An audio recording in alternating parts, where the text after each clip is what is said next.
Good morning, Dos Pueblos, Welcome to this year's second episode of Beyond DP. where we explore the stories throughout our community. But today we're switching it up a bit. This past Saturday, our DPNews students spent all day putting together a special show in practice for the Student Television Network convention. So stay tuned for some fun stories. We also have some shorter videos lined up that our DPNews students have submitted to annual film contests. This includes some submissions from STN's Horror Fest competition, where one of our teams took first place, Some PSAs on the importance of being financially responsible. and one short film about feeling like you belong. We'll also be exploring a bakery where one worker is determined to carry on the legacy of his grandparents. And the release of one of our DP teachers' new books, just in time for the holidays. With that, let's not waste any more time. We're going Beyond DP. And it Starts now.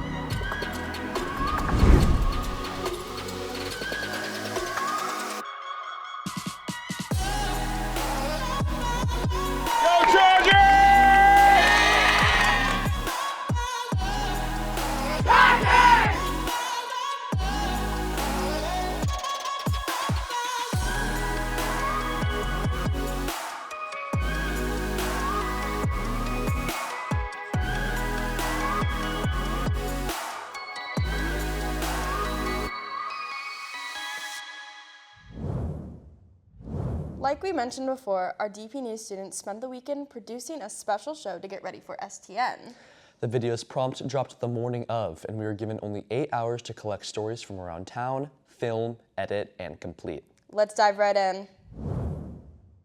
Good morning, DP. We're excited to welcome you to a very special show. Today, we'll be taking a deeper dive into what shapes the people of our community.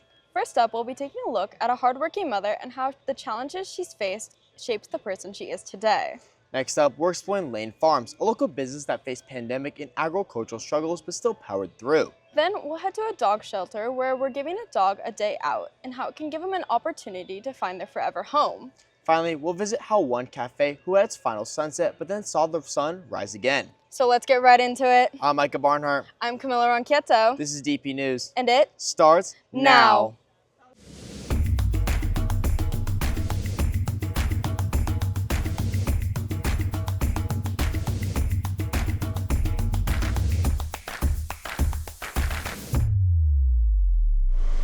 In Santa Barbara, one mom has been holding it down for her family, running a soul food stand with their son right in front of their home. Her story isn't just about serving food, it's about strength, resilience, and showing people what it means to never give up. Here's Mary with the full bite. I'm here at a local business, Mama Soul Food, where a mother and her son have came together to spread love throughout the community and make delicious food. I've been cooking since I was very little. When I moved out here to California from Louisiana, and I realized, wow, like not everyone knows what collard greens are or grits. I just really developed a passion for the art of cooking soul food because I realized it's not everywhere. It's not as prevalent as I thought it was. Moved out here to Cali. I was just getting out of the cancer center actually in Arkansas. So I have a genetic blood disorder that runs in my family. So I've been going to the cancer center for about 11 years now dealing with that. It's really good that I'm surrounded by such a positive and inspiring community. All branches of the community have really reached out and just welcomed us and made it very awesome. Like I couldn't ask for a better community to share soul food with than Santa Barbara. Got fried chicken and collard greens. Despite the challenges Guidance has faced, she has proved that anyone can overcome adversity and beat the odds by pursuing their passions and believing in themselves. Reporting for DP News, this has been Mary Shapulya. You don't just taste the food, you taste the heart behind it. Just a few hours ago, everything was covered by a thick marine layer, but now we can see the sun shining brighter than ever. It's really starting to feel like fall with the temperatures dipping in the chill air.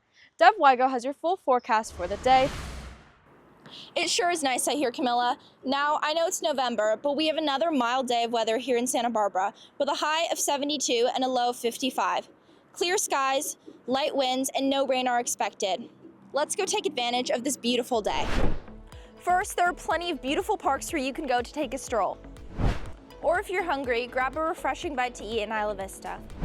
Finally, the pool is a great place to soak up that warm California sunshine. Now back to you, Micah. After this, I'm having some fun in the sun at the beach and maybe catching a wave with Dev. From beach to fields, Lane Farms has been faced with challenges from COVID-19, drought, and urbanization pressures. Despite it all, they stayed resilient, keeping operations running and their teams motivated. Diego Marin sat down with them to learn how they've managed to keep Santa Barbara's largest farm thriving. There's a struggle behind every success. Here at the Lane Farms Market, it serves as a cornucopia for Goleta citizens, but the hardships and environmental issues they faced since their founding has only challenged them to stay persevering. I know that when we originally founded in the 1800s, all this land around us used to be farmland, and slowly over time it was bought up by the city and used as housing, which has been a little bit of a pressure for us because we've had to relocate and find new places to grow our food. Since then, we've been able to grow. I think we've been able to get more produce that maybe we weren't able to have before. We've been able to reach a number of new people now that obviously the Santa Barbara area has a lot more people now than it used to. For most of COVID, we were able to stay open. We had to take some precautions, encouraging locals to keep coming in and keep buying local produce. That really helps us. This market has defied past problems and shines on. They continue to put smiles on people's faces and keep vegetables in their square meals every day. Reporting for DP News, this has been Diego Marin. Next, a local shelter is underway to shine a spotlight on dogs in need through a day fostering programs, giving people a chance to truly connect with these incredible pups. These dogs and puppies aren't just looking for a helping hand, they're searching for a loving home. Tyler McCutcheon and Sabrina Borgia have the full story. Thank you, Camilla, and good morning, DP News. In the face of hardship, there's really only one solution: kindness. Places like animal shelters are full of a variety of experiences and dogs just looking for a second chance. Today, we're here at Santa Barbara County Animal Services to give a puppy a day to remember. We have people come in a lot on the weekends, but any day, and they can take a dog out for the day. And it's really good for our dogs, but for members of the public to come and take them out for the day to do something fun is a way better day for them. Today, we decided to try it out for ourselves, so we're fostering Angel and she's trying her first puppy, Patty.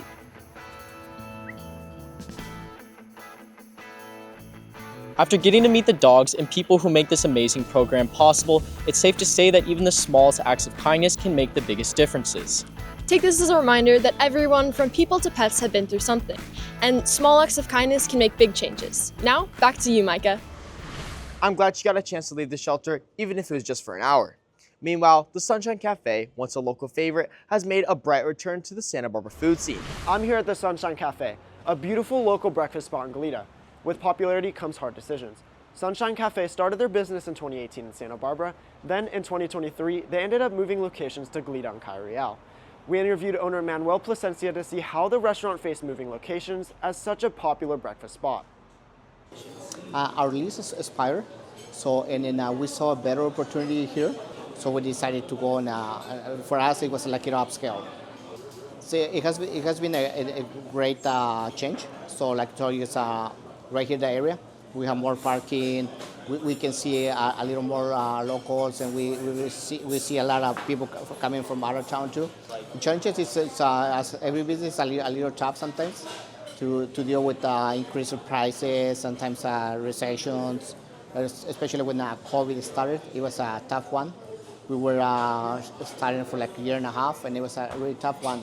So we really had to make changes and then work extra hours. As it is now, we are here sometimes seven days a week to make this work. Even after their longtime home in Santa Barbara, the Sunshine Cafe has proven that family and community can turn any challenge into a fresh start. In Goleta, they've not only rebuilt their business, but they've strengthened the connections that make every breakfast feel like coming home. For DP News, this has been Lucas Abugazola. It's amazing how every story in our community can inspire us in different ways. That's right, Camilla. If you'd like to hear more about the stories, places, and people from today, please check out DP News 805 on Instagram and click the link in the bio to dive deeper into the stories we've shared today. That's all for today, DP. And thanks for watching. It's always interesting to see all the different stories our community has to offer. Speaking of stories, the spooky season is over, but it's never too late for a scary movie. Some of our students participated in STN's annual Horror Fest competition, with the prompt this year being local folklore. Our very own Tyler McCutcheon, Evan Pinsker, Micah Barnhart, and Grant Nelson took first place in the advanced division. Here's their video now. Ever since I first had a camera in my hand, I was like an addict, itching for the click of the shutter like my pulse inside my hands, the feeling of total and complete control over each pixel of my image. In my darkest moments, it's been my solace, and I'll always chase it, no matter what it takes.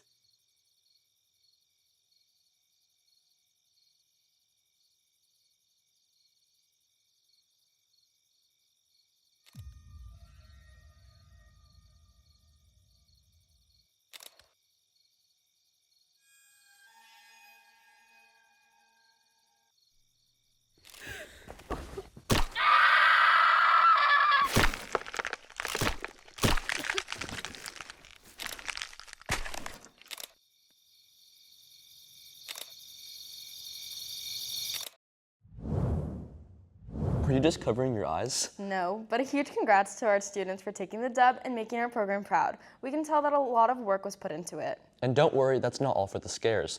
Our next segment is another HorrorFest video created by Sayla Blackwell, Chloe Miller, Abby Selzer, and Sophia Saltz. Let's take a look.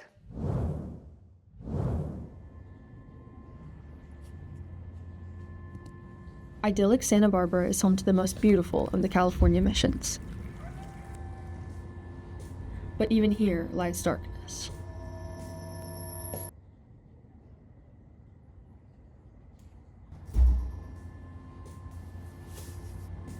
Its namesake, the tortured Saint Barbara, haunts the mission to this very day. And those who walk there at night have claimed to see Saint Barbara herself.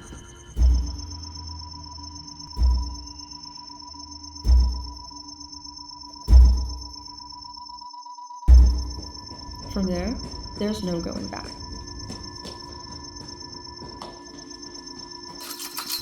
And those who dare to disrespect the mission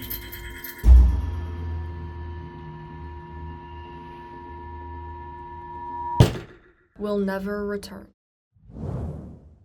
That definitely gave me the chills. I'll watch my back the next time I visit the mission. Well, I think that's enough horror for me. Let's move on to this year's PSA contest, Lights, Camera, Save, a contest aiming to help teens learn how to manage money wisely. Students Senya Potter, Dev Wygo, and Ethan Gardner teach us some smart ways to save money for college. Saving for college can feel like climbing a mountain, but don't panic, because with the right tools, there are smart ways that you can climb it. First, start with financial aid. If you register for FAFSA, you might qualify for help from your school or the government. Next, search for grants and scholarships. That's free money you don't have to pay back. But if you still need support, student loans can fill the gap. Just borrow wisely and know your repayment plans. Lights, camera, save. College dreams are possible. Just plan smart and start today. Moving on, Tyler, Evan, Micah, and Grant show you why you should invest, not flex.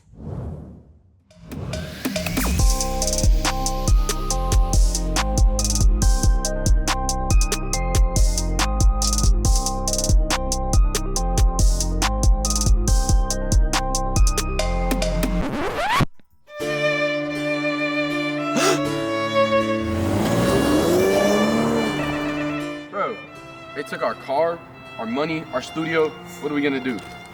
Hey, let's invest, not flex. Let my money make play. Stack smart, move wise. That's the long-term way. Hey, let's start saving today.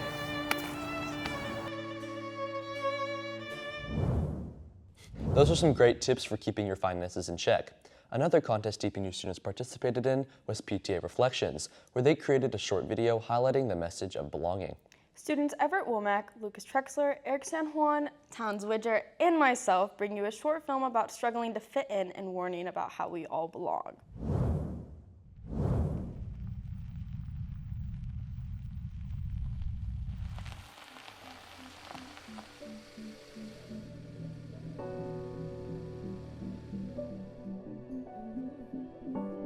What if they don't want me there? I should just go home. What if I don't belong?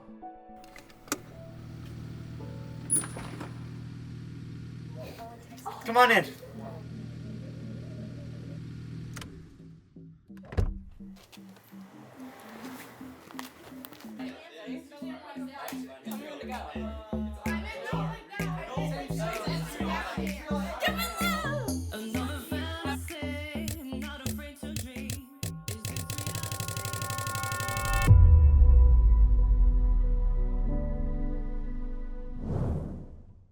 Finding where we belong takes courage, and the journey from feeling lost to finding our place is something many of us know well. Now we'll be ending this episode with a couple more videos going back to a familiar style. First up, students Werner Guzman, Jackson Myers, Tresson Garcia, and Matt Garcia bring us inside Goleta Bakery and the generational marks being left. In the heart of Goleta's downtown, the Goleta Bakery has been serving fresh pastries and familiar smiles for decades. A business built on hard work, tradition, and community. So I got started by my grandparents. My grandparents started about maybe 35 years ago. It first started off with them making the bread and then filling it out in their van, going around neighborhoods of where they lived and filling it like that, trying to get the business out there and known. And they bought this location and it's been running ever since. We have breakfast burritos, tortas, and the best-selling bread, it would be the conchas and pan de mantequilla, which is like a bread that's like butter and sugar. But keeping the ovens running around the clock isn't easy. For years, the bakery has stayed open day and night to meet the community's needs. People always wanting us here and being open. That's the most demanding thing. A lot of people prize us for being open from 5 a.m. to 9 p.m. A lot of bakeries close earlier, and we're pretty much open every day out of the week. Don't really take many days off. For many in Goleta, the bakery isn't just a shop, it's part of their story. Some customers have been coming here since they were kids, growing up alongside the people behind the counter. It seems different because we're kind of in the community of Goleta. A lot of people have been coming here for many years. I've seen my mom seen people grow up from when they were little to being older now. And so it's just kind of more a friendly kind of community environment. It means a lot. I grew up, born and raised here. I went to Dos Pueblos, graduated 2015. And when I was in high school, I've been here, come here with my friends all the time after school, helped my grandparents out since then. And it's just nice because I grow up with the community. I get to see people every day. Even when I'm out shopping, like if I'm at Costco, the other day someone stopped me, they're like, hey, you're at Goleta Bakery, right? Like, so it's cool because I'm known for being here at the bakery and helping out my family. Beyond the storefront, the bakery gives back, donating pastries and time to local communities like the Goleta Heritage House. We're really involved with the community because we do some events with, we're proud members of the Heritage House, the Hispanic Chamber of Commerce. And so we've done events with them here locally, like here at the, I think the Union Center here at Goleta. For Brennan, this bakery is more than a business. It's a way to honor his grandparents' legacy and the dream they built from the ground up. The one that started it all, my grandma. So she's the one who drives me every day. This bakery started because of her and my grandpa. We lost my grandpa 5 years ago. And since then, she's been trying to keep it running herself, but over time it's harder for her getting up to that age. And I want to be able to keep it running and going for as long as I can in honor of her and my grandparents. Reporting for DPNews, this has been Matias Garcia. This story is definitely a reminder that the passion and the lessons of those who came before us continue to shape our lives. Last but not least, former librarian and our very own DP teacher, Mrs. McHugh, as well as her husband, are getting into the holiday spirit by sharing their love of reading with the community as they released a Christmas storybook last Monday. Let's turn the page on this story brought to you by Casey Engel, Ari Ludkowski, Michael Shin, and Kieran Learmouth. Hi, my name is Kate McHugh. I teach English, so mostly to juniors and seniors. I've taught sophomores before, but usually juniors and seniors. Leo really did get on a kick there, didn't he? Just every word he could think of just came in there. My husband and I wrote Ferd and the Magic Hat, a Solving Christmas Story together. Our intended audience, of course, the first primary audience is little kids like 4 to 8 years old. That's a usual picture book audience. My favorite one is where I find out where his hat makes the whole Christmas night light up. Solving does not have a book that illustrates its art and its history, and this history of, because it was settled by Danish people, it has this background of having a very warm holiday spirit and welcome to all people. And we wanted to capture that in art for adults to cherish, and especially because so many tourists come to Solvang, we thought families who live there and families who visit might like the story that celebrates them. He combs their creamy white manes and slips them a few peppermints. It was a long process. My husband and I had this idea 2 years ago, and we wrote a version of the story. And so we reached out to friends at HarperCollins. My husband has written 3 other books, so we had some book contacts, and they gave great feedback, but said the story was too local for a big publisher to print. So we put it out on Kickstarter to the community and published it ourselves. And DP teachers were over 30% of our supporters. So the book exists in huge part because people at DP believed in the idea and helped publish it with us. The end.